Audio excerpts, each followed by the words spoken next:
Нова најава за тужба против адвокатката и поранешна обвинителка Лейла Кадрију поради нејзините обвинувачки изјави за функционирањето на СЈО. Денеска основната јавна обвинителка на Гостивар, Елизабета Јосифовска, која беше дел од СЈО и беше и заменичка на Катица Јанева, и најави тужба на Кадрију доколку таа не се извини, бидејќи наводите изнесени во интервју за ТВ Алфа не се точни, туку според неа станувало збор за лажни и клеветнички изјави. Кадрију изнесе низа клевети и очигледни лаги и во однос на постапувањето по предметот познат во јавноста под името Пуч.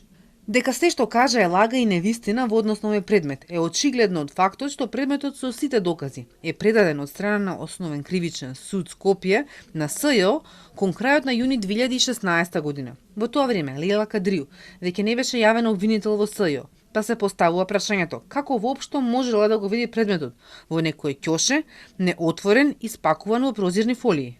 Во краток телефонски разговор, адвокатката Лейла Кадрију ни кажа дека е чудно како после цела недела од емисијата обвинителите решиле да и побараат извинување за реченото за нејзините сознанија и сомнежи за злоупотребите и финансиски и истражно професионални направени во СЈО.